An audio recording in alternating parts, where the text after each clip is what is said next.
All right, good evening. This is the November 3rd, 2021 Cottage Grove City Council meeting, which I'm calling to order. The first order of business is the Pledge of Allegiance, so if you please rise. I pledge allegiance to the flag of the United States of America and to the republic for which it stands, one nation, under God, indivisible, with liberty and justice for all. All right, will the clerk please do the roll? Councilmember Dennis. Here. Councilmember Thiede. Here. Councilmember Olson. Here. Mayor Bailey. Here. Next on our agenda is open forum. This is the opportunity for anybody that wants to speak on something that's not on tonight's agenda is welcome to do so at this time. We did have a sign-up sheet out in the entryway, so we'll start with that just to make sure in case somebody came in and didn't catch that, and we'll just kind of go down the list from the top. And so if I call your name, if you just come up to the podium, state your name and address for the record, and I will note that the limit is 3 minutes, so if you could make it within 3 minutes. So we'll start with Deborah Hanson.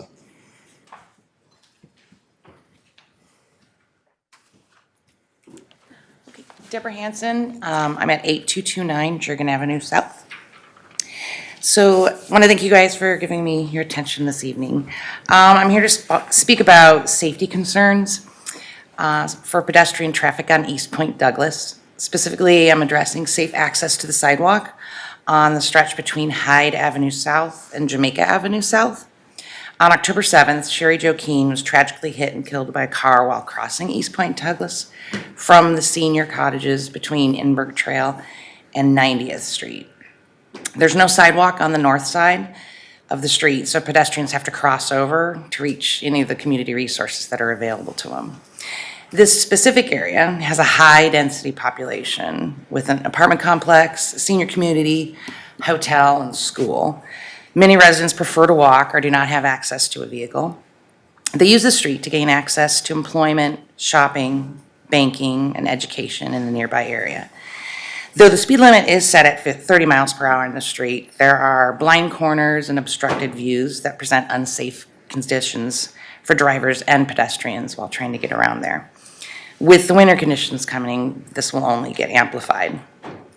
We would like the City of Cottage Grove to review the safety for pedestrians in this area. We ask for installation of clearly visible crosswalks with lights and signs that can be activated by the people that are crossing, similar to what we have at like the intersection of 80th and Joliet. Unfortunately, we've already lost one too many life. Thank you for your time. Thank you, and condolences, obviously, in that situation that happened down there. All right, next is Sue Wagner and Steve Von Hagen. I have some papers. Can I give up to you? Yeah, absolutely. I actually have two issues, so I get 6 minutes. Go ahead.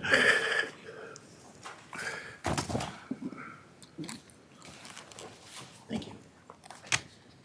Okay, on the back are the maps. Okay. Okay, so I have two issues. My first issue is a public safety matter as well. Can I get you to state your Yes. address, name and address, please, publicly? Susan Wagner, 7887 72nd Street South. Thank you. Okay, so if you would please go to the back page with the map. I live off of 72nd Street, and the map shows you a stretch from east of Hinton, and it shows you a neighborhood, and I live in the townhouse area there. And I'm very concerned about how people park on that street.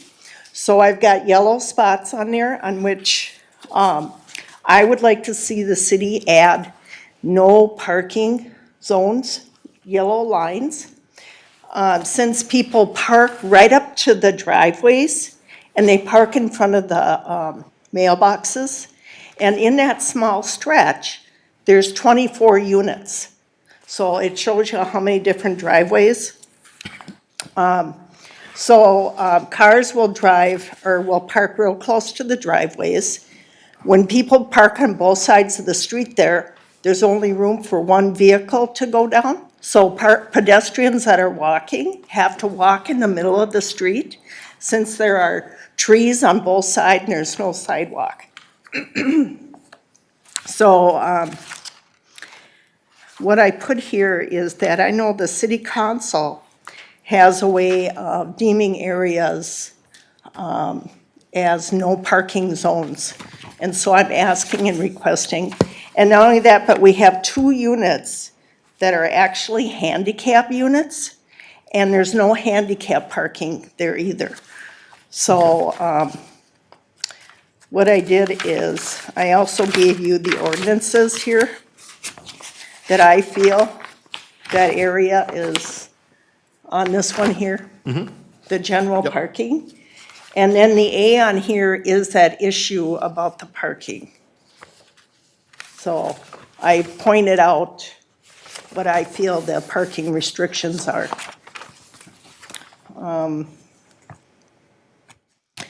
So that's the issue on that part of the street. Okay. You said you had another item that you I wanted to bring up? I did put it on there, it's a public nuisance. Yeah, is that other pictures I'm seeing on the Yeah, last page? Yes. So this is issue B on this other one. Okay, And so we have a neighbor who lives in the townhouses. I did put the address on here. I'm not gonna say what it is.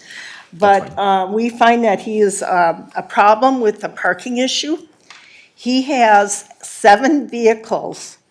And a little bit about the townhouses. They're only allowed to park 2 vehicles in the driveway. So he has 7 vehicles, so all his other vehicles are parked on the street. And he's one of the major violators of parking the cars too close to the driveways. And I reported him probably about 5 times this summer for violating that. And he also exceeds the 72-hour parking limit. So I called the police about that, and they came out, and it had already been 72 hours, and they put a little note on his windshield and said, oh, you have up to a week to get your car moved. So that means that he actually got, 5 more days, which I don't think is right, but. And then the other thing is that all of a sudden, 2 weeks ago, I took a picture of that. That's on this issue B. So if you look on the back there, all of a sudden firewood showed up on his steps. And he doesn't have a fireplace. And according to the issues on Title IV, you're not supposed to have fireplace visible. And those are on this issue B. If you go to this page, right up here, it talks about firewood. And so he's violating this ordinance. So I've highlighted all of them for you so you can see them. okay. And so if you want to read through what I'm talking about, I appreciate that, thank you. okay? Yep. So, if you have any questions about what I'm saying and requesting, then should I give you my phone number? Actually, do you want it separately, or how do you want that? Mayor, members of the council, it definitely looks like we have a variety of issues Yes. to address here, and staff will be happy to meet with Sue to go over, from engineering, code enforcement to public safety. So we'd be happy to chat. I'm pretty sure we can get her information if she steps away. I see both the public works director and public safety director in the back, so I'm confident that they'll make connection there and get her contact. Yeah, it is a little complicated. Well, yeah, and it's even with the other issue right before, I will tell you on whether it's the parking situation or the ambers and things we'll do a couple things with this. Obviously, there's a nuisance thing that we need to deal with, which we have a code enforcement for that.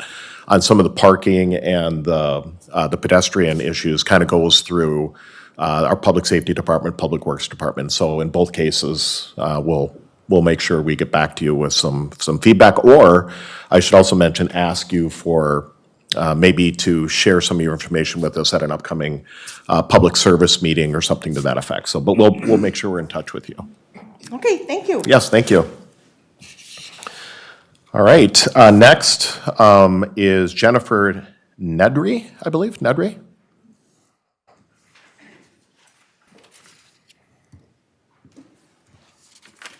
Thanks so much to the council and everyone in attendance. I think we'll all agree that the recent election results show that the citizens of Cottage Grove want their tax dollars spent wisely and for the community to enjoy year-round. I think that was a big point from the... Jennifer, real quick before you go. Oh, yes, sorry, Jennifer Nedry. Thank you.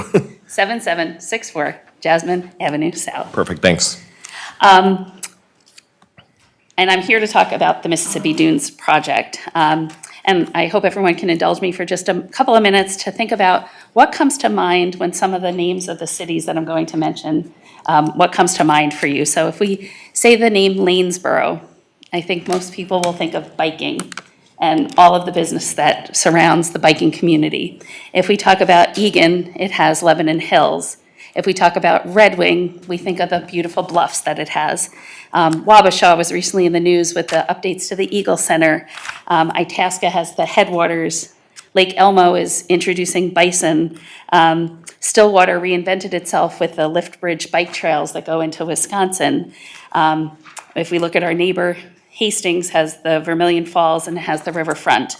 And if we think of some other towns right in our neighborhoods here, if we think of Newport or St. Paul Park, we love our neighbors, but there's not an immediate natural connection that comes to mind in the same way that some of those others, and even Woodbury. I think most people would say shopping and housing. That's a lot of what you think of when you think of Woodbury. And I think the pandemic really brought forth that people want to connect with nature. So I really hope that we can take the opportunity when it comes to the Mississippi Dunes project to really connect to nature in a big way, in something that incorporates the true natural processes and functions of that property. And I appreciate your time. Thank you. All right, and then Sarah Wirtz.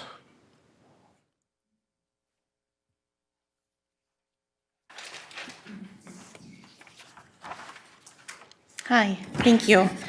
Sarah Wers, 8642 Grosse Pointe Avenue South here in Cottage Grove. I'm also speaking about Mississippi Dunes. Jennifer and I are friends, but we had no idea we were both going to be here tonight and have similar things to say. So I noticed, and I'm not sure when that change happened, but the timeline for the Mississippi Dunes master planning process, I guess, through the city has kind of slowed down. And I don't know when that change happened, but I appreciate that. And I wanted to thank you for slowing that down and taking more time. Clearly, the public is interested in more park space and less housing there based on the feedback you received at the open house and the online engagement survey.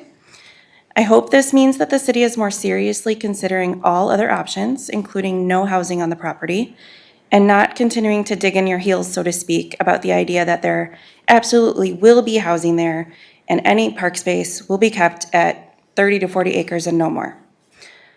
Please think big. We have an amazing opportunity here for a recreation destination that will bring people to Cottage Grove, both to visit and live. With the loss of the community center, we can turn some of that energy and enthusiasm to investing in a space that can provide year-round opportunities for people of all ages, abilities, and income levels. Yes, there will be some ongoing maintenance costs and probably a lot of other expenses that I have no idea about, but I'm sure they would be a lot less than a community center. And this is something that we want to invest in too. They pale in comparison to the long-term value that a park and nature preserve here would bring to our community. Any development on this property beyond a park will cost all of us so much more in the long run. We will have lost any chance of making Cottage Grove known for having more Mississippi River shoreline than any other city from Itasca to the Gulf. Make that shoreline available and accessible to all, not just the surrounding neighborhood. This is a unique piece of land and should not be treated as just any other piece of land that an owner can do with what they like. Please use your elected positions to say no to rezoning and developing this land according to the proposed master plan. We can do better, and you have the ability to ensure that the best is what the community is given. The community wants more park space here. Please do everything you can to make that happen. Assistance has been offered by FMR. There's money on the table. please take them up on it and do what is best. Okay. I did want to also ask, in regards to when people speak at open forum, and I've seen in minutes that, later on, you guys will approve a response to open forum comments. How are those responses normally, how do people receive those responses? Well, good question, two ways. One is the actual individual who came up and spoke, so like in this case, you. You will get a response that's sent directly to you, and then it's in the public record. So we end up approving meeting minutes and such periodically, and all of that information is in the meeting minutes. Okay.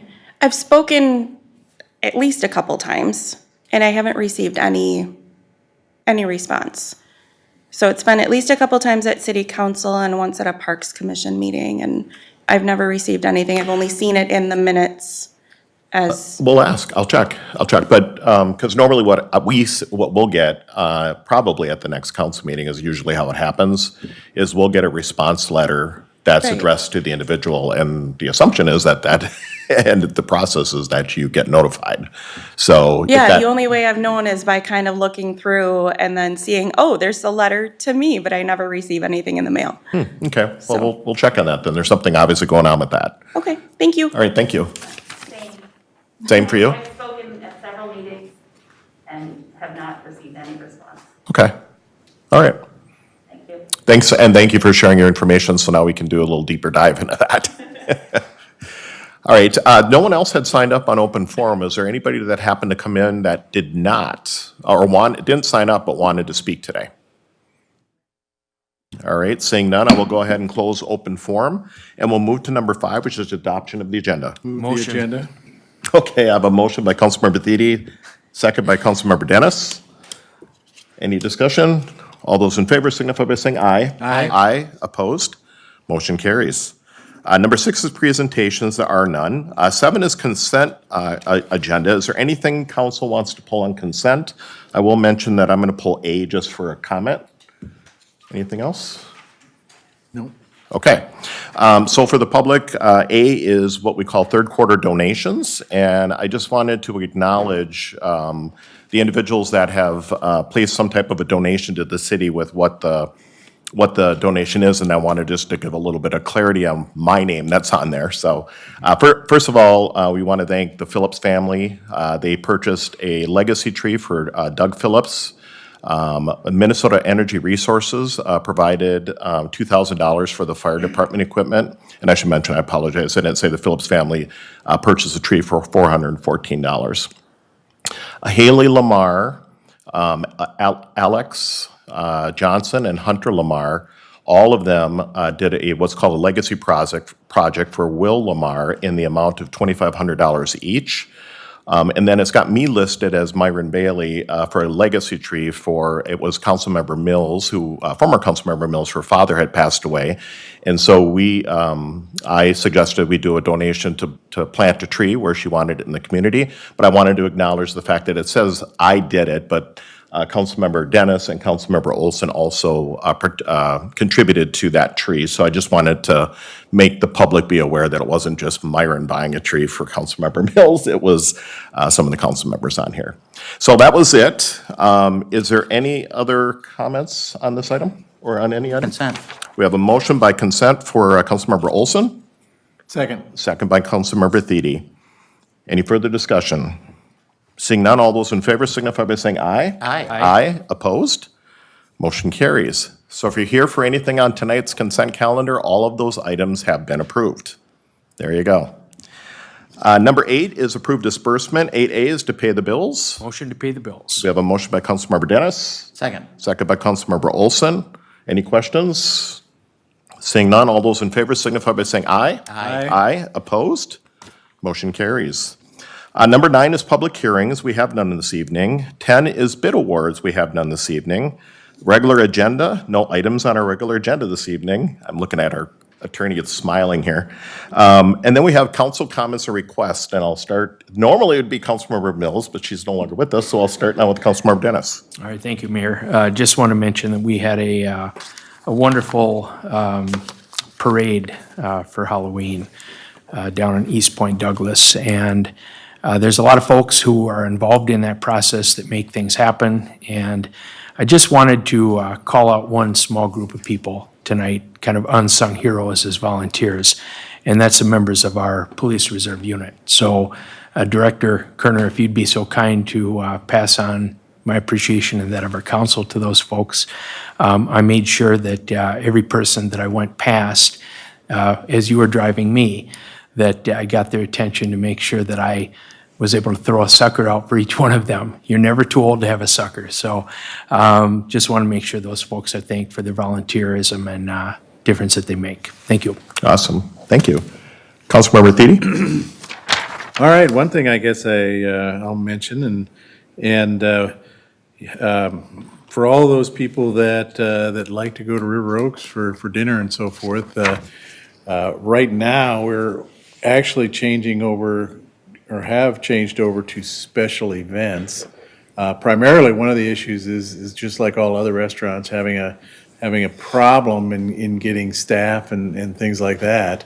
So one of the things that is being done is kind of a pop-up restaurant event. There's going to be, I think, 9 of them. And there's going to be like a different dinner type of deal for each one. If you get emails, I get emails, you can sign up to get emails. That'd be definitely a good thing to do. The first one is on November 19th, and it'll actually start at 4:30 p.m. So, yeah, everybody can go out to, the River Oaks website and so forth and see all this information. They'll have it on there. And they're still doing different events and so forth. If you have a special event, the weddings, other things, they're doing those. And one event that's on Friday is dueling pianos. That has been a really good event. So that starts at 6 p.m. and you want to go online and make reservations for that. Let's see, Jennifer, is there anything else I should mention about that? No, we just encourage people to make reservations for those pop-up events, because I think they'll be excited about the variety of menu options and unique dinner options. Our new chef has got some great menu items, so definitely pay attention to our website. Great. Fantastic. All right. Anything else there? No, I think that's it for me. All right. Councilmember Olson? Thank you, Mayor. I want to start my comments with a thank you to all of the election judges and poll workers who worked yesterday to ensure that in the city of Cottage Grove and South Washington County, et cetera, that our elections ran very smoothly and that people were served and we were able to do things in a very free and fair fashion. I find that those folks tend to be a little bit underappreciated for the amount of hard work and effort they put in.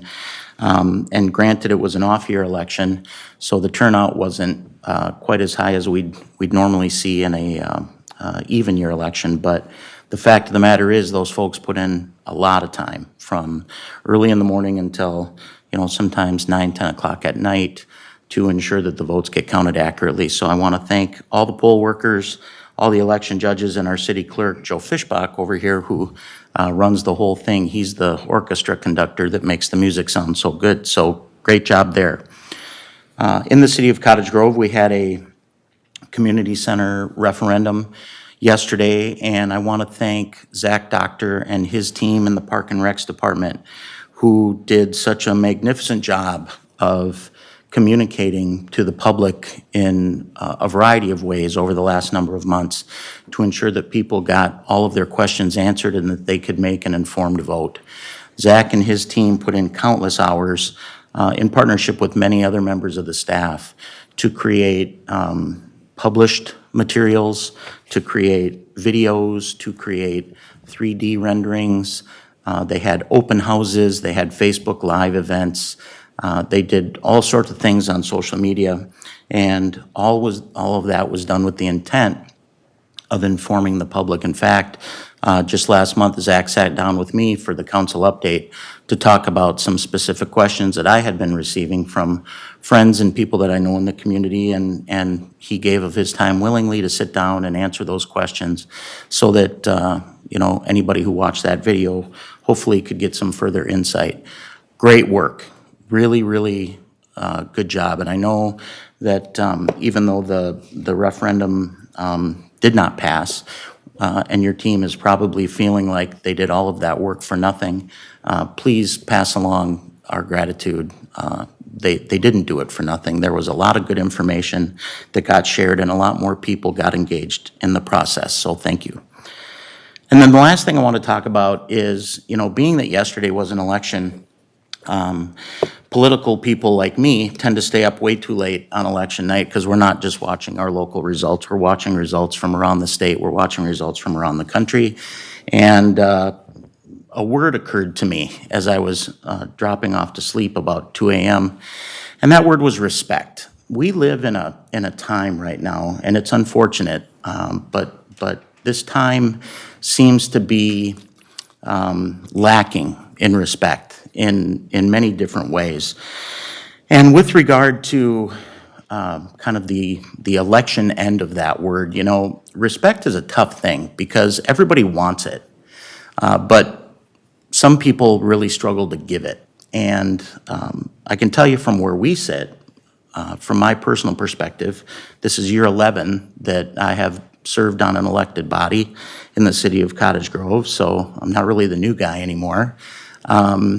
When we hear from the public, we get a lot of different feedback, and the way in which that feedback is delivered makes a huge difference in the way we receive it. And when it's delivered disrespectfully, whether it's delivered via social media or email or phone call or whatever the case might be, it seems like folks are a little more comfortable not giving people the respect they deserve. And I can tell you that we all work very hard to treat the public with respect and to treat each other with respect. Even when we disagree, we do so without being disagreeable.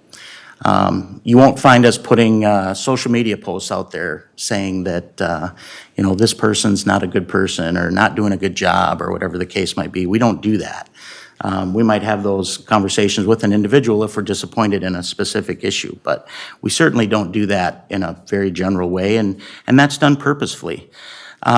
Really, respect boils down to the way that you approach things. Do you put that little bit of extra effort into understanding that in a community of 40,000 people, there are lots of different points of view. There are lots of different opinions. There are lots of different approaches to the way that we do things. And the world doesn't revolve around me or you. It is a community-wide situation where we have to be understanding that we have our own little place in this community, and hopefully it's a comfortable place, and we work hard to ensure that everybody feels welcome, everybody feels included. But the fact is, we might see the world differently than the person down the street. And we have to be respectful of the fact that that individual's opinion carries just as much weight, if not more, than our own. That's being an adult, that's being mature, that's being a good citizen, and reminding ourselves that we control the way that we react to things. We have all the ability in the world to control whether we get angry or raise our voice or post something on social media we may regret later on.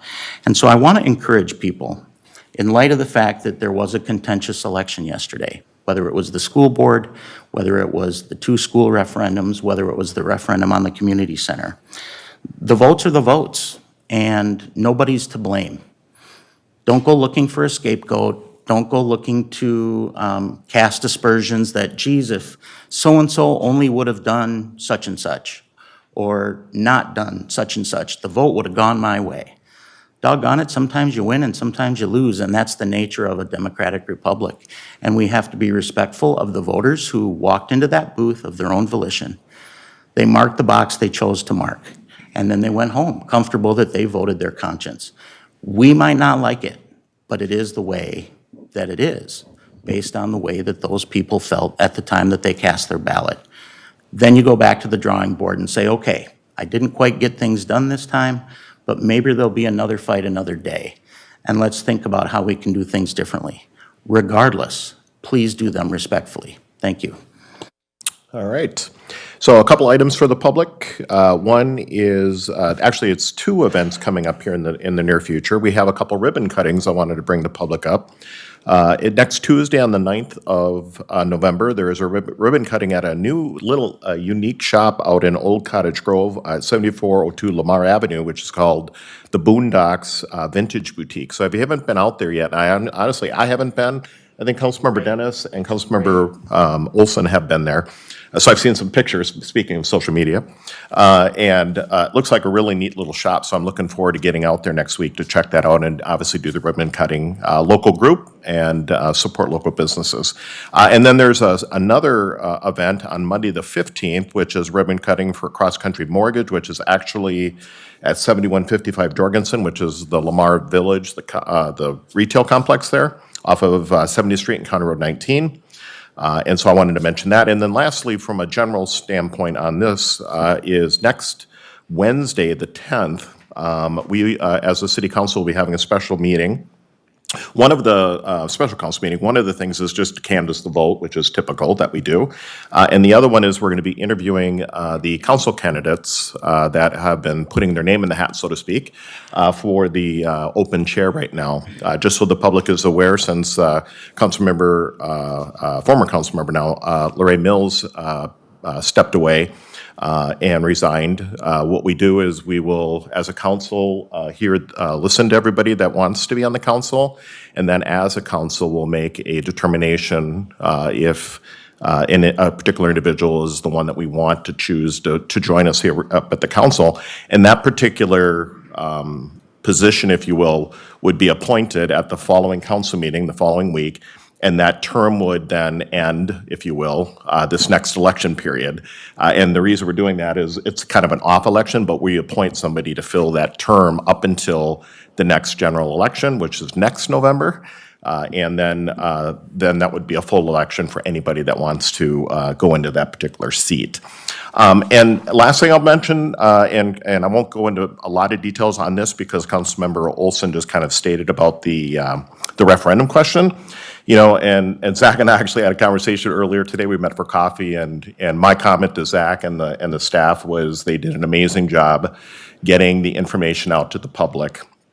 Very good, detailed information. And I'll just say, as I said on one of my social media postings, and that is, no matter what side of the table you're on, whether you're for the referendum question or against the referendum question, the fact is everybody got a chance to vote. Everybody got a chance to voice their opinion.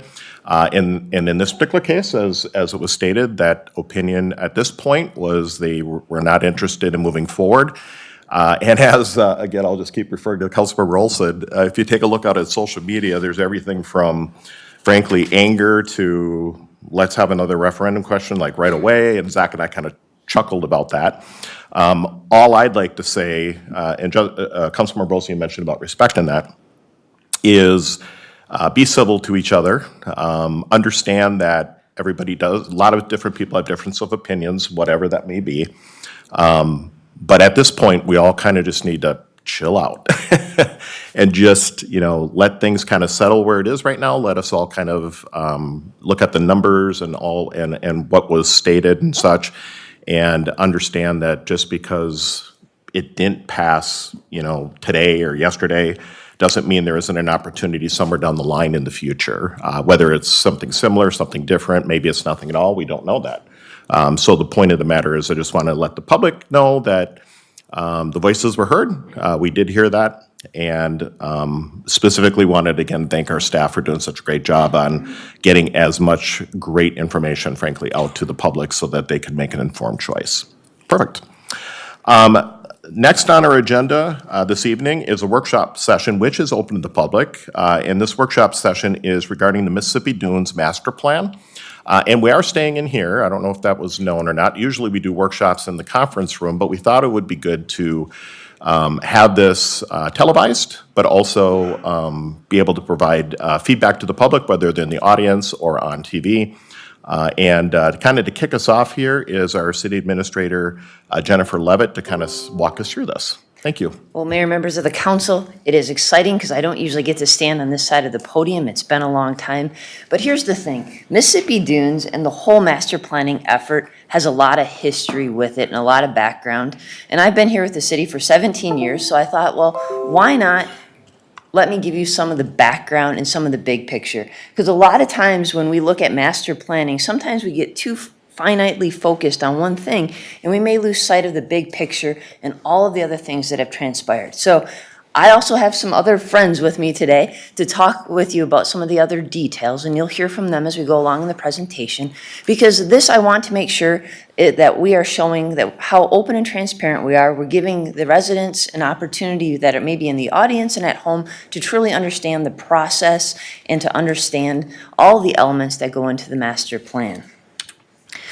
So when we actually look at the master plan, the slide starts in 2020. But Mayor and Council, we know that conversation for master planning started way before then. The council has had a strategic plan, and as part of that strategic plan, one of the missions has been to get river access. I loved what the resident said this evening because it aligns with your vision. You have said you want to bring river access to everyone. And that means everyone of every ability. That means that we need to have paved trails and handicap accessibility. You know, some of the images that we showed enable people to get to the river to view things. Because right now, you know, the SNA doesn't have hard paved trails. People don't get to experience that view. And so I really applaud the resident for mentioning that, because that has been the council's goal and vision, is to enable everyone to have river access. And as part of that, in 2020, the Parks Commission did approve the strategic plan of different properties that we could specifically target to enable to make that happen. And so that started in 2020 and was approved. What's interesting is, you'll remember this property, Mississippi Dunes, it was on the market for sale for a number of years, right? We met with a lot of different developers with a lot of different ideas. I'll talk a little bit more about that in a little bit. But as part of that, the one landowner that went through the really arduous and lengthy process to clear the liens off the property, and to do that, he finally got the property clear and free last November. At that time, he came to the city and said, I would like to now start thinking about developing and how I want to develop, and I want to go out for a proposal, and I want to get a developer on board. And so at that point, we said, you know, we need to hire our own expert because it's in a transitional planning area. But we know that property is absolutely unique. I can't agree more with the residents when they indicate that. And what did we do? The first element we started with was the park. So the Parks Commission dove into looking at that master plan, and they looked at it in detail. I mean, because you remember that list of all the different elements that could be there. And they started to really whittle it down to what is the vision that's going to make this park and this water access unique. And so they continued to do that, you know, and then we brought some of those ideas to the city council on May 19th. And the council, you said, you know, it's not big enough. We need more parkland. You said, let's strive for 20 to 40 acres of parkland. It needs to be bigger. So that means we go back to the drawing board with a consultant. And we did that. We started to explore how we could expand that area. We took tours of the Parks Commission and went out there and looked at the plans, and we actually walked it. And we said, this tree stand is going to be saved, and this dunes area and this prairie is saved. I mean, these are boots on the ground, looking at the plans, analyzing it. And that took place. And then in September, we fine-tuned that plan, and we said, okay, residents and public, we want your input. Now, we provided you the opportunity to do it on a social media platform on our website. It was on Facebook, but we also hosted an in-person open house, and Zach will talk a little bit more about that, as we had staff there from Parks and Rec to engineering to planning, so that everybody could get their questions answered and understand the master plan. And then from that, we actually walked with the Planning Commission, because they're the ones who are going to touch this next. And we want them to understand what the situation is, understand the lay of the land, and have done that. And Council, I know you have already walked it many times, and you're very familiar with this site. But that is all the different elements that have led us to tonight's discussion and conversation. And through this presentation, we'll also go over the next steps of that master plan. Now, it's interesting. I feel like I'm now John Burbank, so some of you that may know can laugh. I'm going to put on my John Burbank hat and go back in time. This is great because we see the aerial photo in 1937. You start to see where we actually have a farmstead that's up in the corner of 103rd and Gray Cloud Trail. And you can see that this area is really in an agricultural use in there, and it stays in that agricultural use in 47 and 57. It's interesting. Here's an interesting fact if you're ever doing Cottage Grove trivia. Yes, we did have an airstrip in 1970. It actually shows up here on the screen where I'm circling it. It was just a mowed airstrip, so if you ever have a trivia question, you might find that interesting. And you can see actually in the 1990s on this slide, it still had a little bit of agricultural use and other things were left there. And then Mississippi Dunes came to be. Doc Dobler came forward with a plan and got a conditional use permit, and he actually did mass site grading on pretty much the entire 160 acres that you see that turns into a golf course, and that was in the mid-90s. So is the area absolutely pristine and never been touched? No, I can tell you back to 1937, it has been farmed and it's been an agricultural use. And as part of the golf course, it was all mass site graded. But we're talking a little bit about history. Now, here's the thing. Yes, there is a house on the corner there that one of the residents has brought to our attention that maybe we should ensure that we do a little bit deeper dive into if there's any historical significance. Our initial findings have indicated it doesn't, but here's the thing. Let's dig deeper. I mean, we'll obviously go through the SHPO review as part of the EAW, and we'll cover that. But as you guys know, we've hired a specific specialist related to Cedarhurst. So we've asked the new history consultant to specifically dig in deeper to this property and to ensure that if there is a historical component, we will address it. And that will also be addressed in the EAW as well. So it is not something that a resident may bring to us and we've pushed it aside. The answer is no, we're going to dig deep into this. But I can also tell you that this house sits on a remnant parcel as part of the master plan and is not even being touched as part of our actions. See, now you're going back to my roots of a city engineer, and I might start talking some transportation lingo, so I'll apologize in advance for this. But I get excited about the Southwest Arterial Study. I actually was part of the first one that was done in the early 2000s because the county said, you know, we're missing an actual arterial roadway in the southern part of the county, and we know that we need to be able to provide access in the east-west direction of our county. And so we actually met with all of the surrounding townships and cities and 3M, and then the county decided we need to update that study because Cottage Grove, you have a lot of growth. But here's another part of the trivia question. There is one other reason why they wanted to ensure this study was done, is because we need an arterial roadway to get to the island. The island is actually in the comprehensive plan as a park area. In the 90s, there was a plan to make that a regional park. We know that eventually that will develop. You see it in our comp plan. You've communicated with aggregate industries because we know that their mining will not continue forever and the Schillings have a desire to develop that property. So we absolutely needed an arterial roadway to come through there. Now, as part of this, the county actually approved this pretty much last year about this time. They spent 2 years engaging all of the residents along the corridor, all of the businesses, and all of the partners. And specifically, they engaged with the underlying landowner to ensure that this plan would match with their future development plans. And so you'll actually see that incorporated into the master's plan study. Well, let's talk a little bit more about the Washington County Regional Park Plan. Because yes, this was adopted in the 90s. Now, I will tell you, not everybody may agree what that study had said, but we know one thing for sure, it's going to be a regional park. And I can tell you, as a partner with Washington County and the underlying landowners, we've been working for the last 2 years to figure out what is our plan and to actually update that plan. So this isn't something that is sitting on the shelf. We have been actively working with our partners at Washington County and the underlying landowners. What is absolutely unique about this regional park is it's not just the interior island area. It actually involves all of these outer islands. This is something, when you talk about what is unique to Cottage Grove, this will be the unique element of a regional park. Now, I know back in the 1980s, you guys probably remember when there was a dialogue that maybe this should become a state park. Well, that's been set aside. We know through Met Council in Washington County, this will eventually be a regional park, and we are working to that end. But guess what? We need to ensure that if we're going to develop the island, we're going to have a comprehensive plan, which we're working to update, but we know we need roads, we know we need sewer, we know we need water, and we also probably know we're going to need a new bridge at some point as part of that.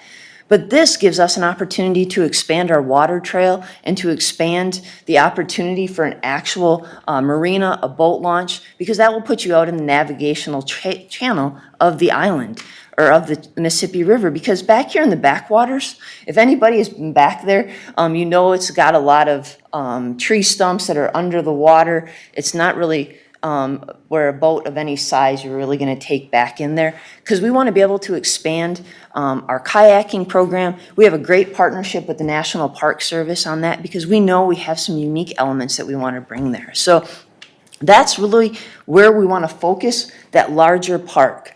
So one other thing to mention is when we look at, say, the 3M settlement dollars, here's the thing. Council, I can remember writing some of you the memo in January of 2006 to tell you that there's this thing called PFCs, and they found it in our drinking water.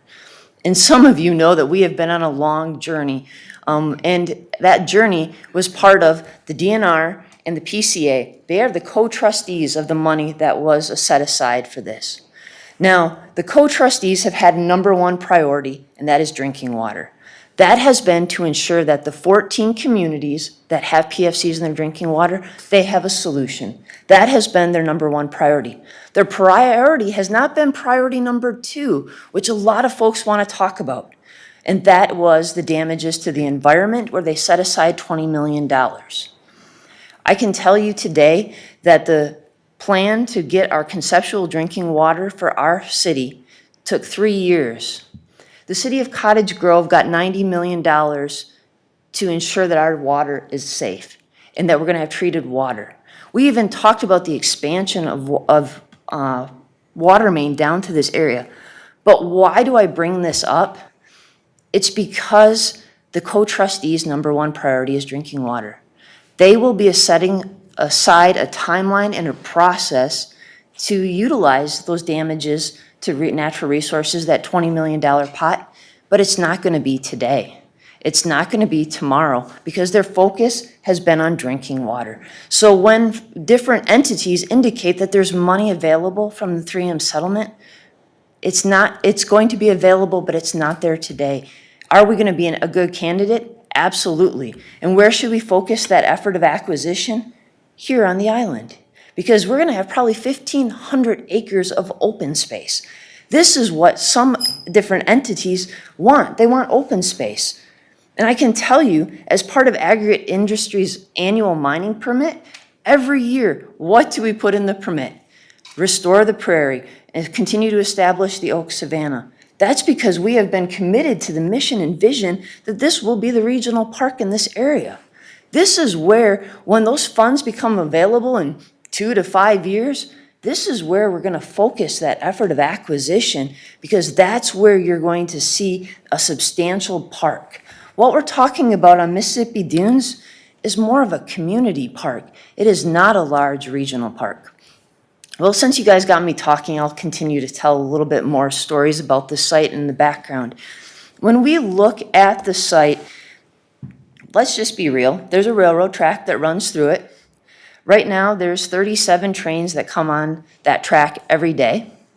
Obviously, at 103rd Street, as you can see in the picture, the bridge is elevated. We've worked for a number of years, as you guys all know, to get quiet zones in our community. This is an above-grade crossing. It's an always stop condition, which is definitely not a positive thing as we think about our entry, which is why our partner at Washington County, we're continuing to work on this corridor and work on options. We know the river, it doesn't have navigational ability. We also know the site has the MSP flyway over it. When we were out there with the Planning Commission, I think we had trains going by, we had planes going overhead. And we also know there's that existing home on there as well. And I've already given you a lot of background about the PFCs. But I will also tell you, related to the PFCs, we also don't want to see this necessarily develop with just large rural lots, because we know that there's already contamination in this area, and so we really need to hook them up to municipal water and not have individual wells. The other thing too is, if we actually think from an environmental standpoint, if we did those large estate planning, they're all gonna have on-site septic systems. Where is the natural drainage going to flow? Is to the river. So we're actually more environmentally friendly by actually putting it in our sewage treatment plant and getting it treated versus having all of those septic systems on the site. Someone also referenced that this area floods. I just need to clear up the misnomer on this. When we actually look even at the 500-year flood elevation at 702, the highest, the typical house would be at like 730 feet in elevation, so you got nearly 28 feet. There's no flooding. Here's what's interesting. The only part that could get inundated with floodwaters is actually the land that the DNR is buying from the landowner. The DNR has actually reviewed this parcel in detail, and we said to them, what are the cultural resources you want to preserve? What is the most important? Let's mark them on a map and let's figure out how we can actually draw the parcel line. And guess what? The DNR said the only area we want is that 12.3 acres that you see on all of your master plans. Because they said that remnant prairie that we've been working on to restore and how we do our prairie burns is really important to us, and we would like access to that. So the DNR has not indicated they desire any additional acquisition of land. Now, earlier in the presentation, I told you we would go back to history a little bit more. So we all know Doc Dobler. He had come to the city when he said, well, I'm not sure if I want to continue with the golf course. You know, remember, he had visions of hotels and event centers, and he wanted to have the next big outdoor festival. So we had those conversations on the property. And then we had a lot of developers. I remember we sat in the St. Croix room, and we had developers come to us and say, well, maybe we need to have a campground with trailers, with hookup. Maybe we need greenhouses, some agricultural and some plantings. Maybe we could have a brew pub at the old building that was there. I mean, remember, the ideas were quite broad, right? So when the comprehensive plan came up for discussion, we all remembered all those brainstorming exercises, and nobody had a detailed or good plan because it was all brainstorming at the time. But we knew one thing: if we were going to do anything, it had to have a master plan to it. So that is why when you look at the comprehensive plan, it has that wonderful gray shading that talks about transitional planning, because we knew this was unique and we needed to take a deeper dive into the property to ensure that we develop it appropriately. So that's why we're actually here tonight, is because of that, to ensure that we put a plan together. Now, the master plan process, like I said, talked about parks, but we also need to talk about the underlying land use. So I'm gonna have Emily talk about the land use, and then I'm gonna have Zach talk about the park and open space, and then we'll dive a little bit more deeper into the environmental components of it. Because I gotta tell you too, we had one resident that spoke, and he knew something about the environmental process. He knew that there are environmental thresholds, that if you have X amount of lots, you have to do an EAW, but if you keep the amount of lots below that, you don't have to do an EAW. And so he had challenged us as a city to ensure that we did an EAW. And that is exactly what we're doing.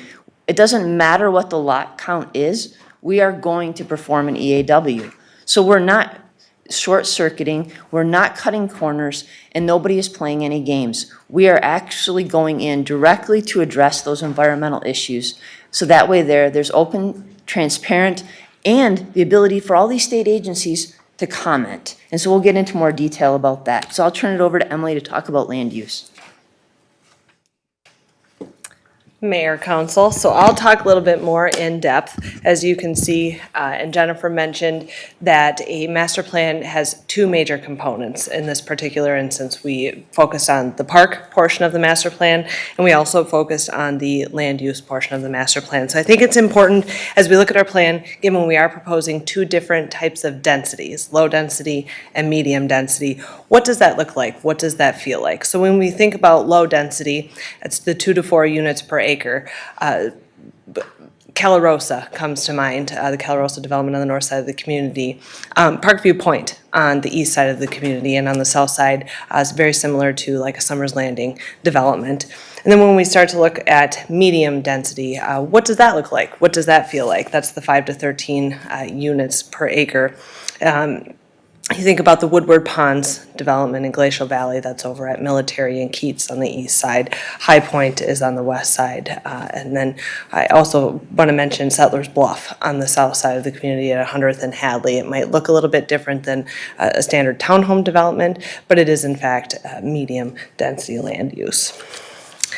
So now that we've got a little bit of an idea of what land use and density looks and feels like, as you can see, the proposed master plan, or the land use portion of the master plan does propose a large portion to be low density with a small portion on the eastern edge as medium density.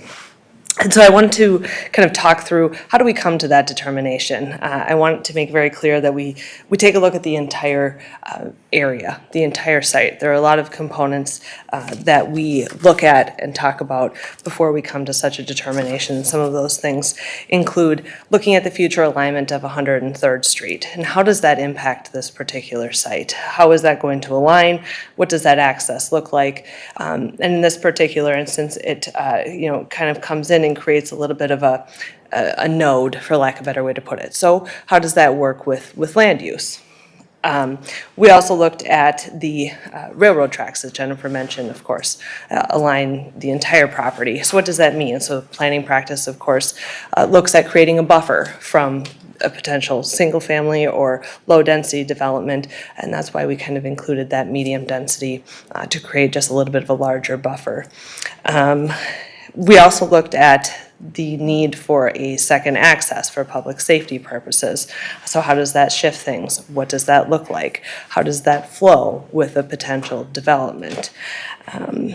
We also looked at access spacing. How does that fit along 103rd, and what does that look like as it flows through the development? So again, I want to make very clear that we look at a lot of different components when we work through a master planning process, and specifically looking at the city strategic master plan, wanting to create diverse neighborhoods, providing for diversity in housing types. So this is why you see the low density and the medium density in this particular instance. So with that, I will turn it over to Zach Doctor, and he is going to talk more in depth about the park portion of the master planning process.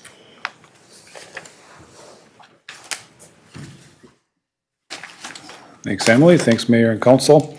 So I love Jennifer's background in the history, but about 3 years ago, or 2.5, 3 years ago, we knew something was changing at the golf course. We saw that was something we needed to be aware of and address. And shortly after that fall, when the golf course was preparing to close, we had a strategic planning session with the council, and the council very clearly, once again, for the 20 years I've been here, improve access to the Mississippi River. So that was the challenge to me, and I took it to the Parks Commission. We said we need to develop a river access strategy report. So myself and the Parks Commission, we went back and forth and said, here's 12 to 14 sites on the river that have opportunity for public access someday. We prioritized those. We scored those on a matrix of 20 different items, whether it's utilities or ease of access. But the one that also jumped out was, kind of what was ripe for potential development. So Mississippi Dunes jumped out, and that became priority number one. So this process, this master planning process for parks is a little bit different than normal. Usually we master plan a park when we know we have the land. We didn't know we had the land, but we knew this was important enough of a piece of property that we wanted to get ahead of it. So we started the master planning process. It just so happens that this housing conversation kind of ended up coming alongside while we were doing the park master planning process. But I think it's important to understand that how important this piece of property was for the council and the commission and staff to identify as a future park, and that's why we jumped on this master planning process right away. So you guys have seen the master plan before. It's changed over time. I think when we first started, we had 20 acres, and that was identified as, what we heard from the council was, get the riverfront property. We took that, we got the riverfront property, we got the 20 acres that we knew was required by park dedication requirements, right? So we got what was the minimum amount required, and we started master planning that. And of course, we took the whole site into consideration as far as how it could be master planned. We worked with the commission on what those minimum requirements were, we threw a whole bunch of options at you for recreational amenities. Some of them I'm almost embarrassed of now because they threw mini golf courses and everything, but that was with intent, right? We wanted to throw everything at the commission and the council and say, what do you want to see here? And that's how we work, right? So we start with a big vision and we whittle our way down to what we think is right for the site. What we heard loud and clear from both the residents and from the council was it needs to be bigger.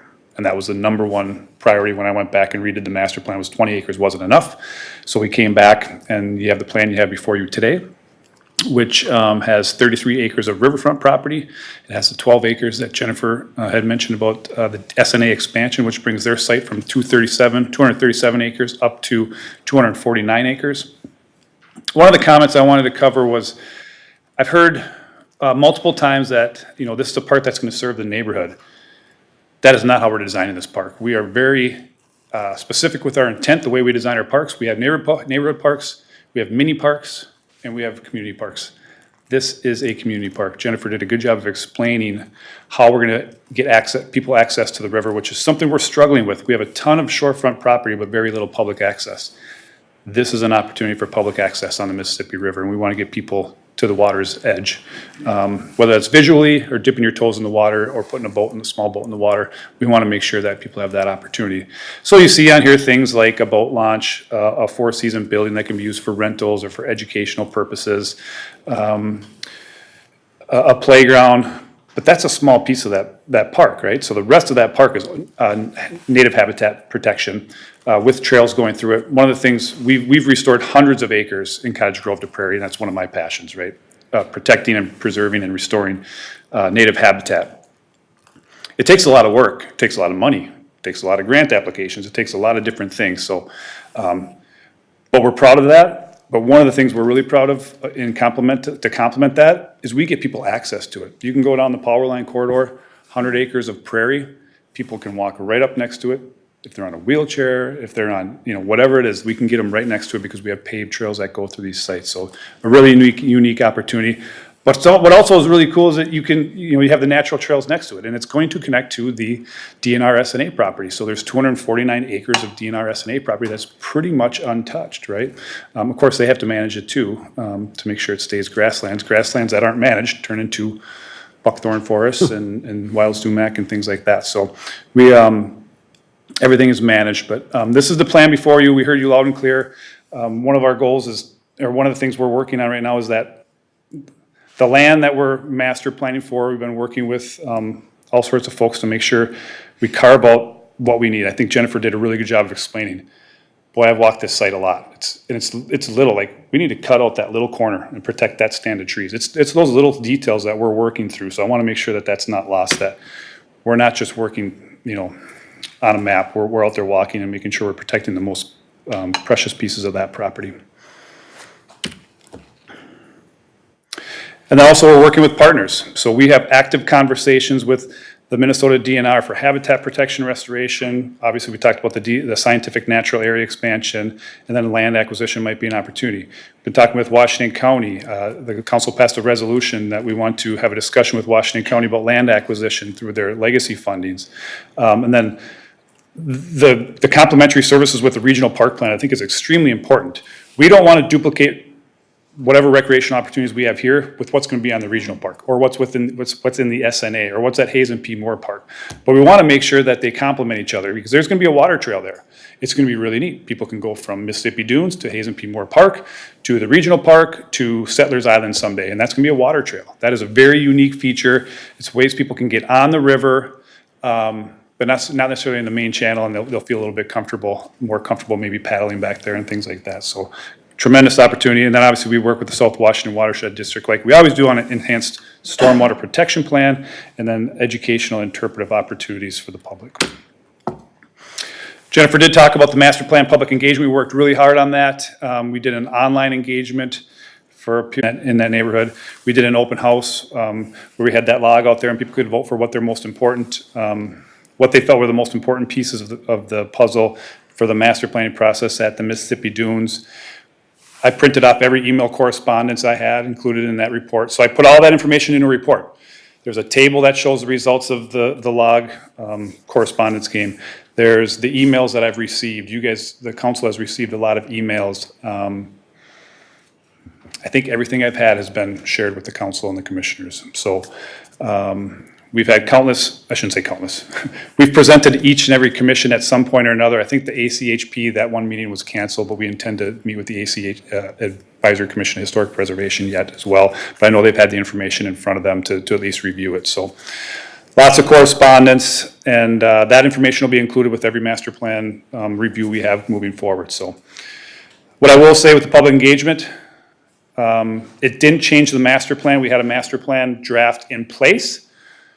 After the public engagement, the plan has not changed yet, because really the main direction from that from all the correspondence was less homes, more property, and those are the decisions the council is going to have to guide us on. So we haven't changed the master plan yet, but as the council's aware, it's still got to go through the commissions, the Parks Commission, Planning Commission, and then back to the council for final approval. So if the council decides to make changes there, we still have the opportunity to do that. And then I'll turn it back over to Jennifer. Mayor, members of the council, I'm going to ask Angie Smith, she's with Bolton and Mink, she's going to come forward and just talk about the EAW process, because this will be a process that'll be undertaken and the timelines associated with it and how that works. So we thought we'd just have her outline that for you, and that way there's a clear understanding, because there's some additional steps that come with that. I'm saying that more for the public's point of view, because I know council, we deal with EAWs and AUARs all the time, but that can be foreign lingo to those watching. So we'll step through the process now for that. Thanks. Thanks, Jennifer. Good evening, everyone. Angie Smith with Bolton and Mink, as mentioned. And I'm a senior environmental planner with the firm, and here to talk briefly about the process, so hopefully walk through that. It sounds like you all are pretty familiar with the alphabet soup of environmental review processes. So whether you're looking at EAWs, AUARs, or whatever the case might be, there's a wealth of information on the Environmental Quality Board website as well. I regularly carry around my nifty EAW guidelines, so I am not going to pretend I'm still in school and have to memorize everything. I like to reference back to the resources that exist. So for an EAW process, really what we're doing, what the goal of that environmental review looks like, is to go through and perform a comprehensive review of all the things that you've been hearing about tonight. So we're looking at historical site, what's been happening on the site over time. We're looking at the cultural resources side of things. We're looking at the natural resources side of things, whether it's threatened and endangered species, water resources, things along those lines. We're reviewing contaminated properties or hazardous materials. There's a list of 20 different sections within an EAW that we go through and really want to assess all of these different pieces of the puzzle to show that we're doing our due diligence and ensuring that that review process is comprehensive and really informs the process over time. So many of you may already be familiar, but Minnesota has a great Environmental Policy Act. It's very robust. My colleague and I, we work in other states than just Minnesota, and Minnesota really does have it laid out nicely. And it's easy to reference. You can go in and look at what those mandatory thresholds are for different development projects. And with this one, Whether it triggers a mandatory review or not, the city really is taking that step and making certain that this happens. So that's good for all of us, I think, for that review and making certain that we hit all those points. So some of the other pieces that come into play with an EAW process, that environmental review process, we're looking at that early coordination with some of our state agencies. So the State Historic Preservation Office, we're wanting to get initial early coordination with them to determine if we need to be doing any deeper dives on the cultural resources side of things. We're also reaching out to DNR and the Natural Heritage Information System, the NHIS information. So that's looking at your rare, threatened, endangered species and where we need to better inform the environmental review as we're looking through that. Additional elements come into play. So we're looking at geotechnical work. We're looking at contaminated or environmental site assessments, hazardous materials sides. We're looking at wetlands and wetland delineations and ensuring that that goes forward for review should any impacts be anticipated. Traffic impact studies is another big piece of this. So what are all those various intersections that might be impacted by this proposed development project and traffic coming in and out of that location? So all of those different studies, all of those different deeper dives really come in to inform this initial environmental review process. And then ultimately what you all will be deciding is are there enough impacts, significant impacts, that would then further warrant an environmental impact study? Or do you have what you need to determine the mitigation in play, whether you're avoiding impacts, minimizing impacts, or actually mitigating for any potential impacts? Are those substantial enough that we don't need to do that deeper dive into an environmental impact statement? So again, regularly reference EAW and the guidelines that exist. And what we're looking at now, we're currently undergoing an internal review process, ensuring we're closely working with various consultants and looking at all of those studies, having the discussions and conversations with city staff to, again, really get a better image of what this looks like, be able to tell the story about this site in particular and what proposed development might look like down the road. So once we do that internal review, that document will come back in front of you all for approval to distribute. So at that point, once it's distributed out to the Environmental Quality Board, that goes out for a 30-day public review period. And that is a great opportunity for all of our public constituents, our agency stakeholders, to really provide that deeper dive or that review of what are they seeing from their perspectives and providing those comments back for initial review or additional review. So great opportunity. I've been hearing through the master planning process, a lot of public engagement has already happened and a lot of comments have come in. But what we want to make sure is that those comments also come in during that 30-day review period so that we are following the guidelines as they're laid out in the Minnesota rules. And for those of you interested, the Minnesota Rules 4410, that's where a lot of this environmental information comes into play. So I highly recommend anybody who wants more information can go reference those directly. It's a lot of legalese, so our city attorney probably loves it. However, there's also that Environmental Quality Board website that also has the practical guidance for citizens or the practical guidance for proposers or things like that. And that's really a wealth of information as well. So I'm sure you can't read this slide very well, but this is in the quick reference to an EAW, and what it does is just lay out the process. And where we currently are in the process is that internal review, the red box there, or the red highlighted box. So again, looking at that internal review, making sure we're doing our due diligence to look at all these various components that come into the environmental assessment worksheet, the EAW, and ensuring that we have all that information laid out. So again, next step, once the city determines that it is sufficient and complete, it will come and before you all for that continued distribution. We'll open that up for the 30-day public comment period. And then following that 30-day timeline, the city then has up to 30 days because it will come back in front of the city council to determine if an EIS is warranted or not. So that's what more or less is referred to then as the record of decision. So during that time frame, we will go through and ensure that any substantive comments that come in during the comment period are responded to and that those are documented and laid out in the findings of fact and continue the process moving forward. So really just wanted to provide an overview of what an EAW process looks like. Again, it's really looking at that comprehensive overview, comprehensive approach for all these different factors that come into play and making certain that we're doing our due diligence to not only your robust master planning process, but also the environmental side of it specifically. So with that, I'll probably turn it back over to Jennifer and keep on keeping on. Thanks.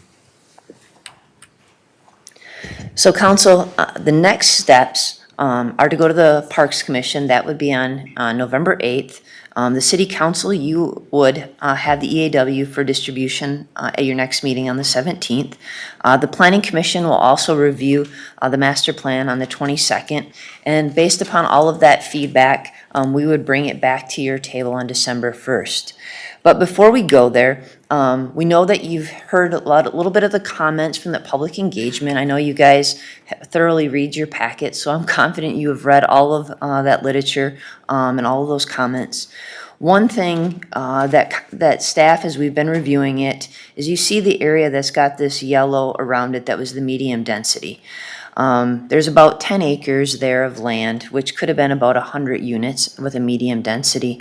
One thing that staff would maybe recommend to the city council is that you could maybe pull back and reduce that density to a low density land use instead of the medium density to really address what the residents have indicated is they don't want to see as many units there.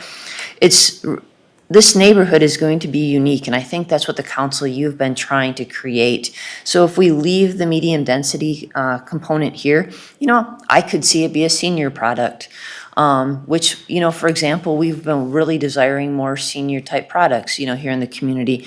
You could have varying lot sizes that could provide different amenities and different options, really creating that sense of community to it. And so, council, at this time, staff is going to stand for questions and really seek your feedback of how you would like us to adjust this master plan before we go to the Parks Commission and the Planning Commission. And so we would stand for your questions, dialogue, and direction. All right, well, first of all, thank you, and thanks to everyone that presented. Very thorough and very good information to share with the council. So what I think I'll just do is I'll start with Councilmember Dennis, if you want to if you have some questions you would like to share or ask. All right, well, thank you, Mayor, and just really a few points. And first and foremost, as Mayor Bailey said, thank you for that substantial report on this to get us up to where we are right now. As you've stated, we have been very transparent with this. The number of meetings and times in working with the public, this has been a big one, and I can't think of too many other projects that have involved this much connection and activity with all stakeholders. So thank you for that. So just a couple points that I would like to give, and I do this, and I'm going to be careful on how I state this because there is no forming of final opinions or final decisions here tonight. But just to bring up a few points that I think are of interest for all of us here and those watching at home. So the first one is that staff is right. The council has been very directed in working with you to seek the highest and best use for this space in a number of defined ways, including being able to enjoy this fantastic amenity that we have down there. It's not lip service. This is something that we're dedicated to and have been for a long time. And so when we continue to have feedback coming out from different places that indicate that we're not dedicated or we haven't been doing everything here to come out with the best final product, that really isn't representative of the truth of all the hard work that's been going in. So that's number one. Second to that is, Mayor, I would have had the opportunity to preside over the ribbon cutting for Strawberry Fields when you were gone, but unfortunately we had a rain out that day. So there are a few things that are fresh in my mind, thanks to the work that I did with Mr. Doctor. Strawberry Fields Park represents the 34th park that we have in our city. Now, this is representative of a substantial dedication that we have to parkland and green spaces. I'm not a planner, but I've been around this now for a while, and I know that there are formulas and charts that planners use when it comes to looking at understanding where we fit into the matrix with other communities of a similar size across America. And folks, we are really off the charts. We have far more dedicated spaces than most communities have. And so again, this is a dedicated commitment from our staff team, our council, all the volunteers we have on the various commissions that help to form this and provide support.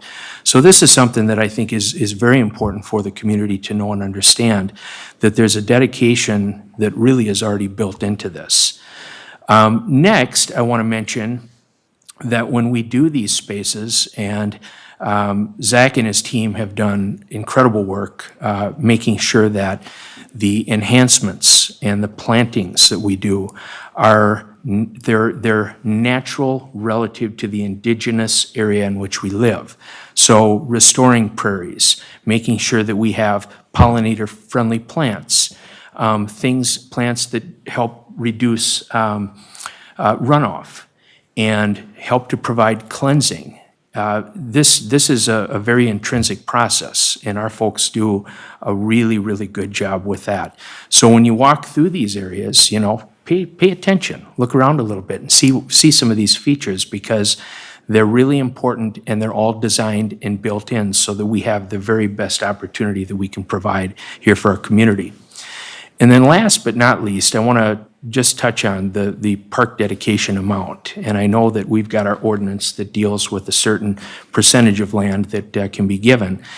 But I do want to say, and I think we have to be fair and we've got to be objective here, we are really very lucky that the owner of this property has been working with us. He didn't have to. And he's giving us access and opportunity of more space than what we would have had. And so when you look at that and you think about that as the last piece of this, really, there's a lot of great work going on, and there's a lot of good things coming out of it. So I feel very good up to this moment and confident that the project, that whatever it ends up being in the end, it will be the very best that we could make out of that situation. So thank you, and thank you, Mayor. All right. Councilmember Thiede, did you have any comments or questions? I think it just, I think from the standpoint of where we started and and where we are, I think we've done some, significant looking at different possibilities and, really, in my opinion, listening to people, from the standpoint of definitely getting more of the access to the water.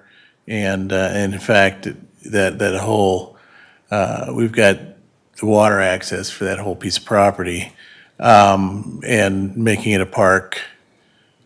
I think that the area that you have around in the yellow, I think we've always talked about that being more of the single family, so I would kind of agree with that. And then some of that land where Doc was going to put his big concert venue and so forth up there on a hill on the other side of the tracks, that we've discussed maybe a little bit of higher density or something up there, closer to the tracks and so forth. So because it does, I guess people that buy $1.5 million and $2 million homes don't like to have railroad tracks and trains in their backyard, I suppose. But so I think actually it's a great job has been done,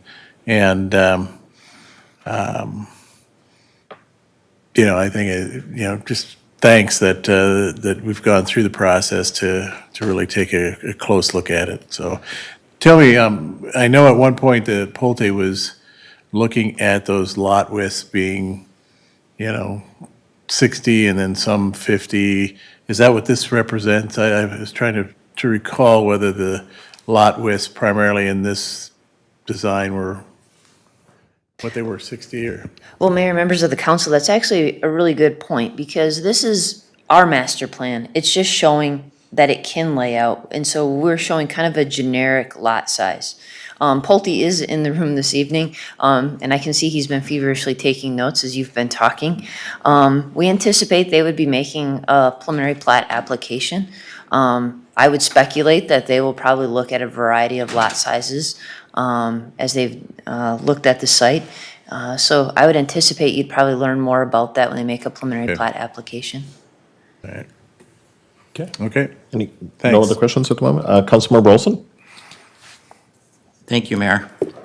Jennifer and staff, thank you for a very well-put-together, instructive packet of information, not just for us, but for the public as well.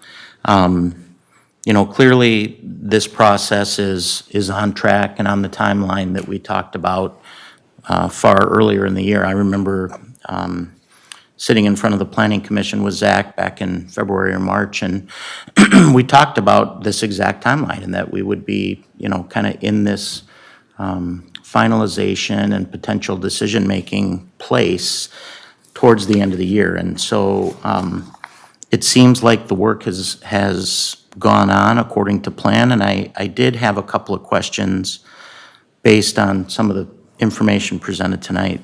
First and foremost, I'm glad you mentioned that this is our master plan. We are the ones who are master planning, and you know, the intent of that master plan is to provide guidance to the property owner and or developer with respect to what is the city desire. Is that accurate? Mayor, members of the council, that is exactly correct, because that we're showing the intent, but clearly there's not a lot of detail. You don't see lot dimensions on this, and you don't see lot depths, and you don't see housing pads. You would see that at a preliminary plat time. And the reason I bring it up is because through the course of this process, we've had several people indicate, well, you know, this is what the plan says. We're master planning. We're not accepting any applications for the property to develop at this point. So folks need to understand the difference between the two. And I think you did a nice job of delineating that. The second thing is, with regard to the EAW, I want to go back to something that our consultant from Bolton and Mank said, which is part of the process with regard to the EAW is to talk about the various species of wildlife that are there. And that's important to talk about because, again, as we've worked through this process, several people have brought up, you know, this is a area where, you know, endangered species may live, or it is an area that is best suited for bird watching, or whatever the case might be.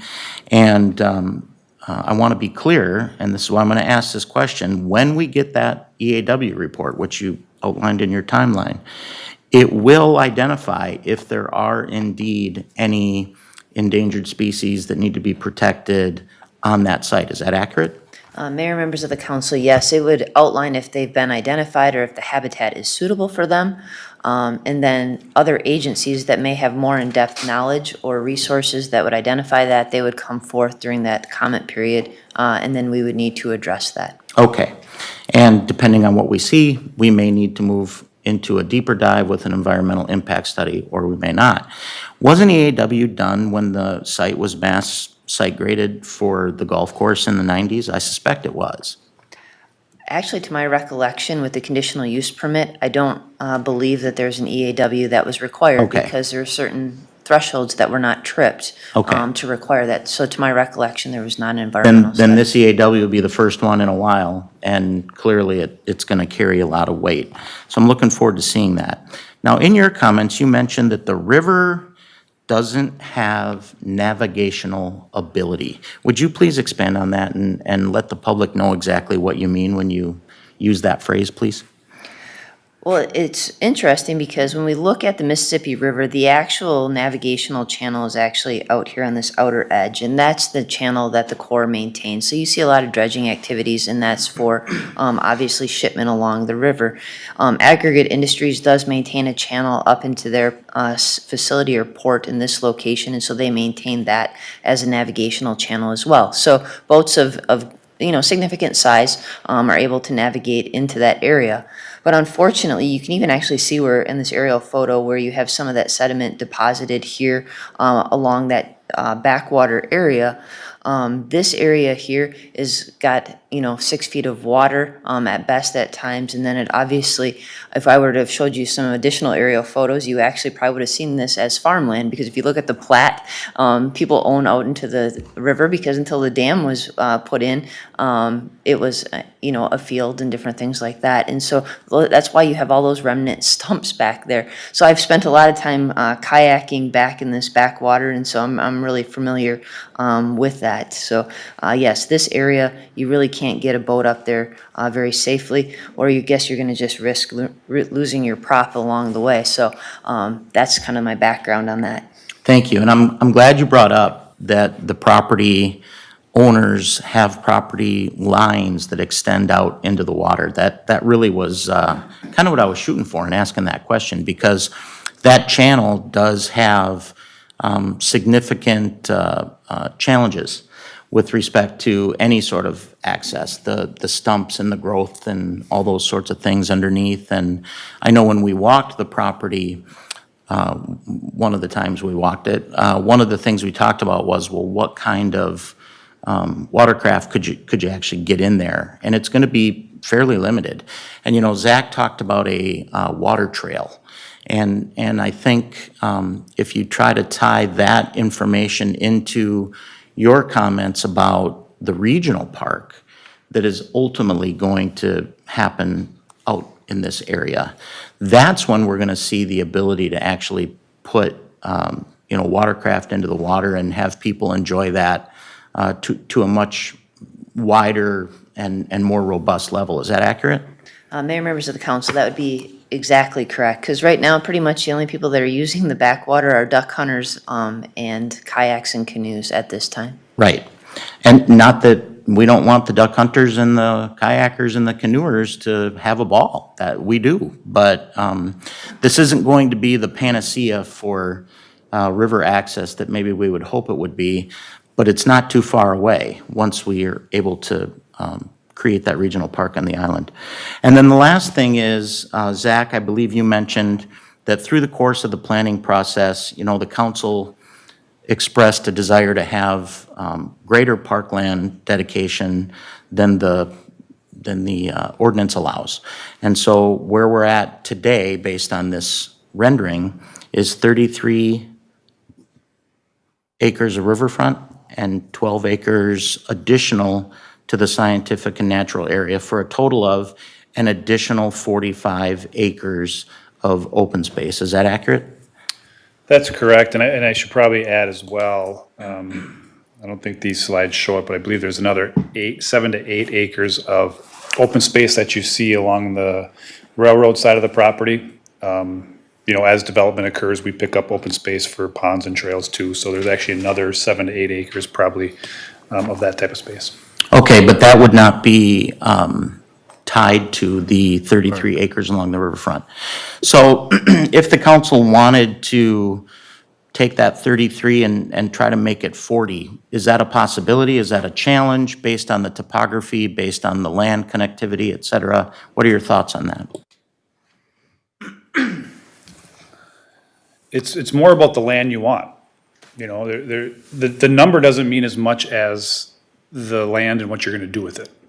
So what we've got with the 33 acres, we believe we've protected, some significant tree stands, prairie, wetlands, river frontage, and it's given us some flat land to be able to do active recreational areas.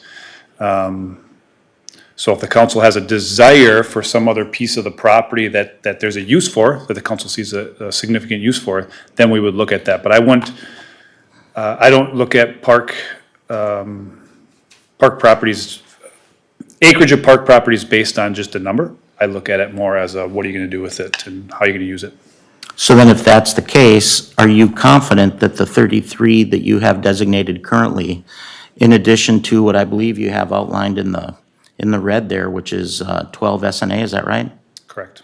Are you confident that that's going to give us the sorts of amenities that we want out of this park in this space, which would then ultimately, in the long run, complement the regional park that will come online in the future? Yeah, and I probably didn't say it well enough at the beginning, but when I mentioned the community park, that does come with the typical size. I mean, it can be anywhere from 40 to 60. We even have one that's 80 acres, I believe. So if you add the 40 acres, and I know the SNA site is not officially city property, but the connection and that experience, that recreational experience connection, this is a large park, and if you actually connect all those pieces, this will be the second largest park in Cottage Grove, contiguous park, part of it's state, part of it's city, but this definitely meets community park criteria.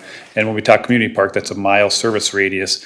But of course, with the river access, this is a very unique park. It'll draw much further than that 1 mile service radius. It'll draw the entire community and visitors beyond the community.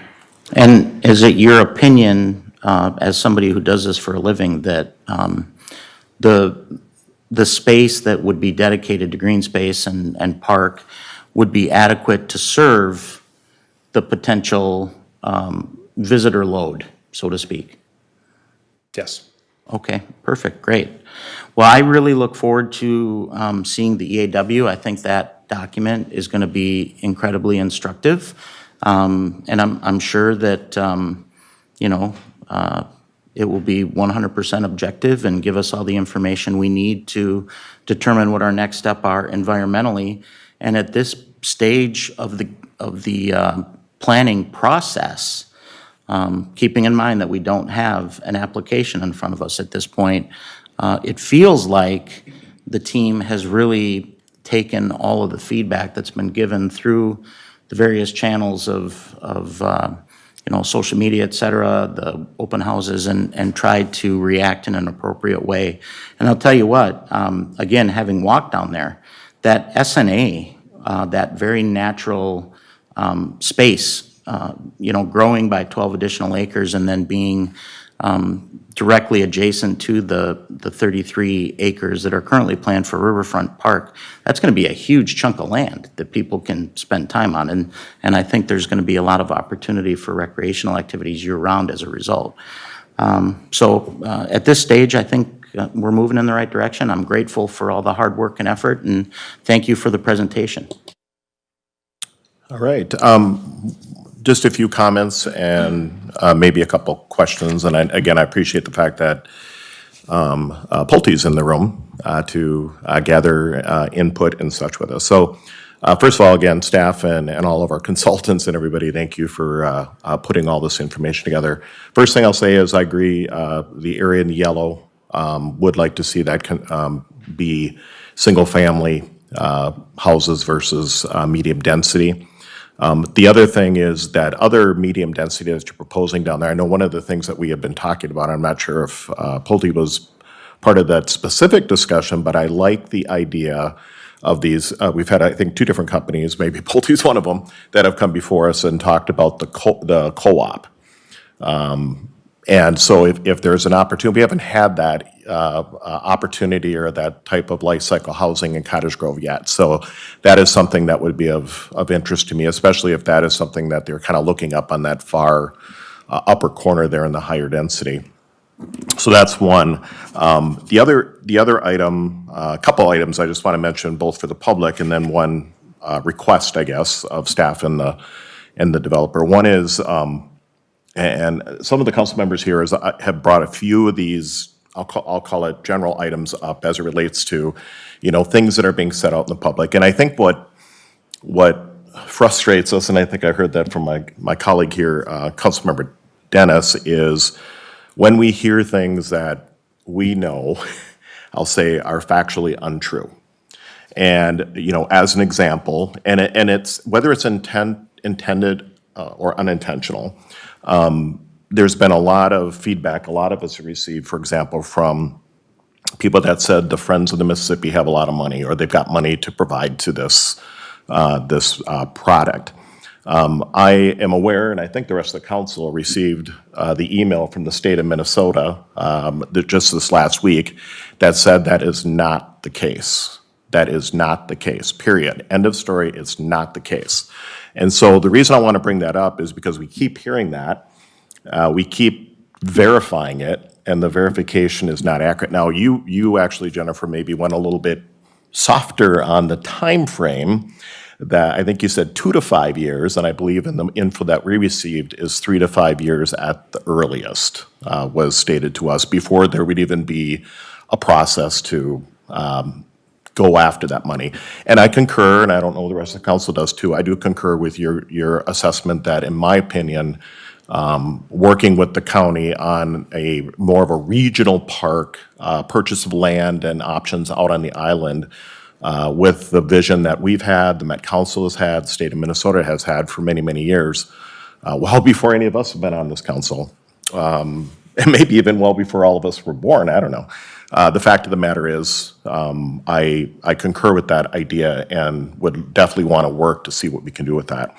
A couple other items too is the roadway, and I thought it was interesting, because I do see on the concept plan here, you've got kind of what I'll consider the realigned county road, which is 103rd Street, up on kind of that upper corner there.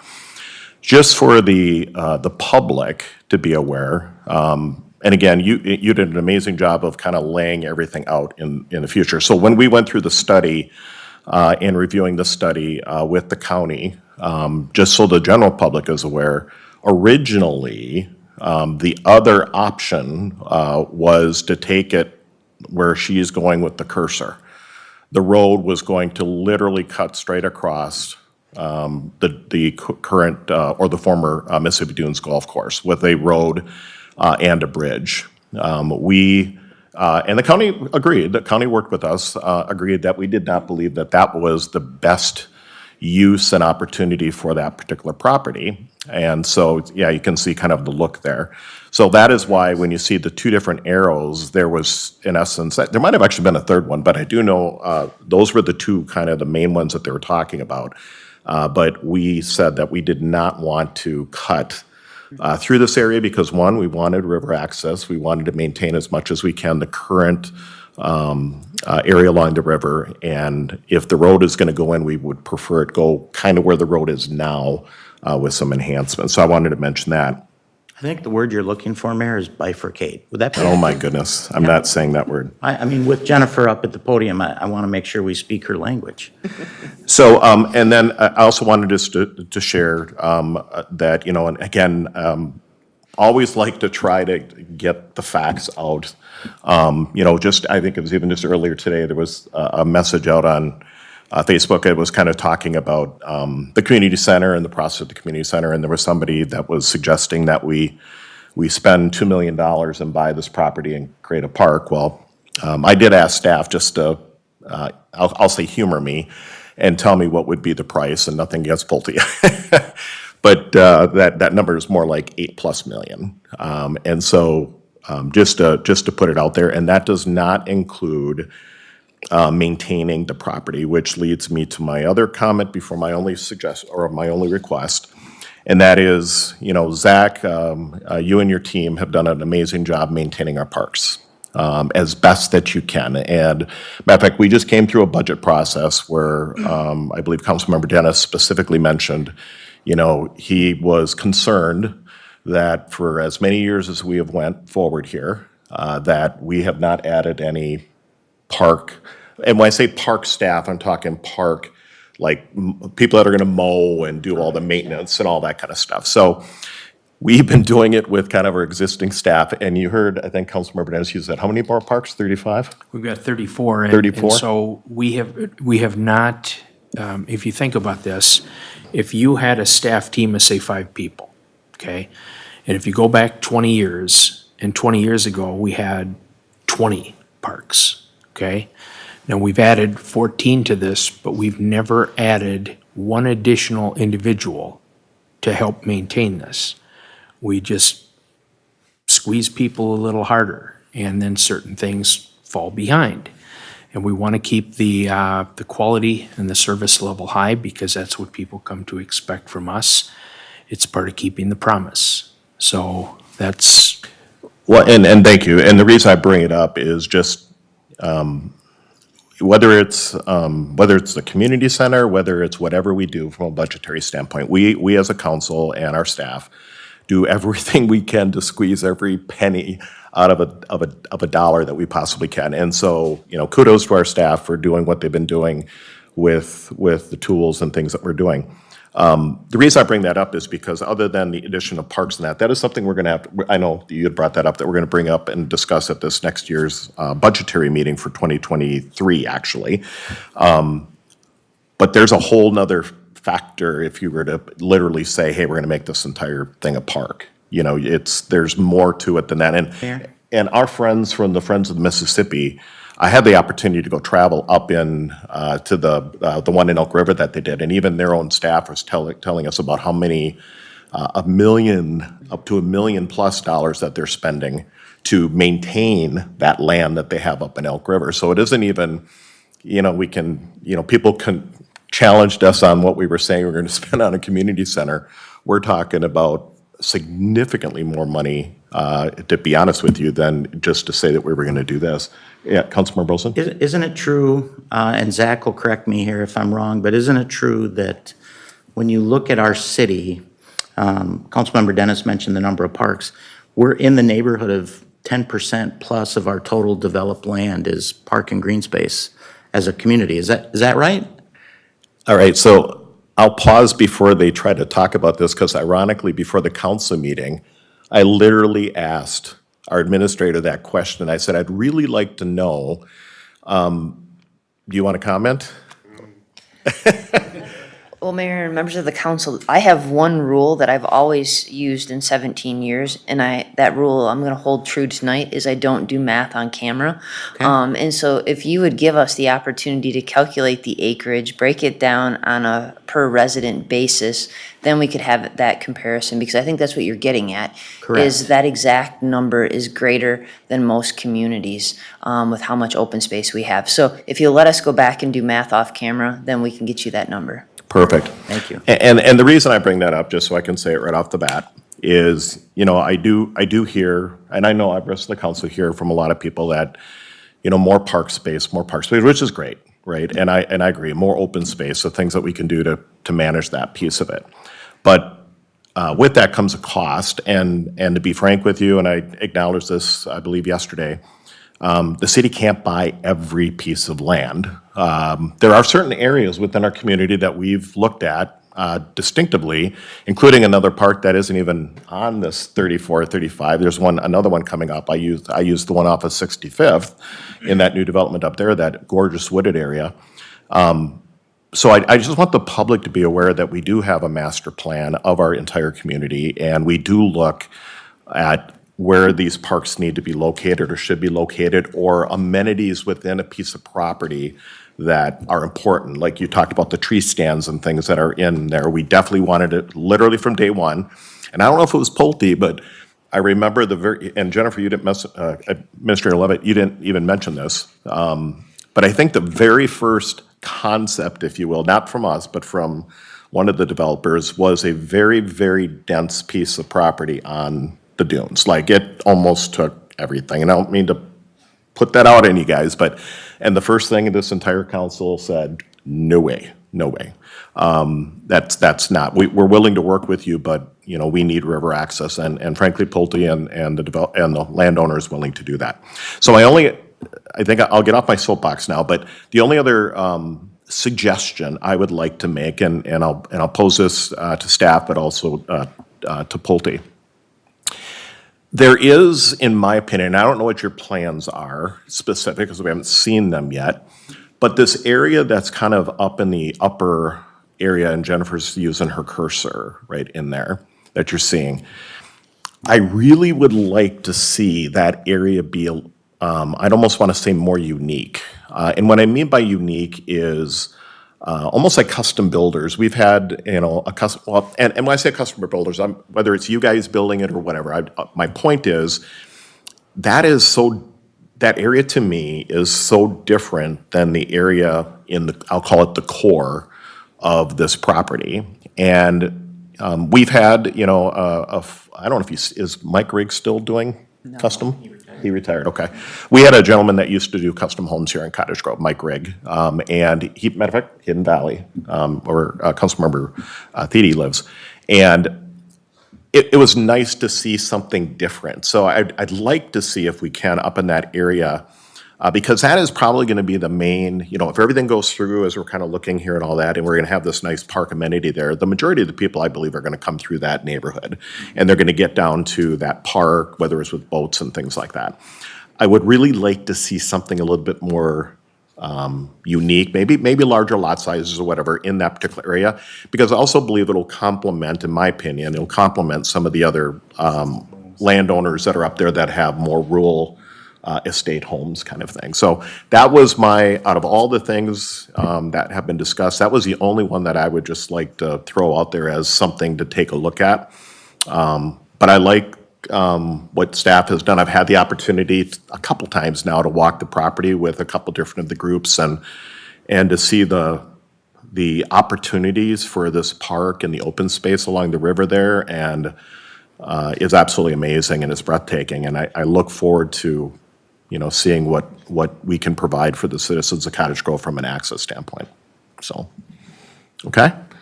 Council, any other comments or suggestions for staff? Staff, do you need anything else from us at this Mayor point? and council, we just thank you for your time this evening and for your feedback. We will continue to Good. refine these designs as they come back to you. And obviously, you know the schedule that's before you, and we'll be maintaining that going forward. So thank you. Okay. All right, next on our agenda, which is, we don't have one, which is a workshop closed to the public. So at this point, I'm looking for a motion from council to adjourn. Move to adjourn. Yep. Motion to adjourn by Councilmember Thiede, second by Councilmember Olson. All those in favor signify by saying aye. Aye. Aye, opposed? We are adjourned.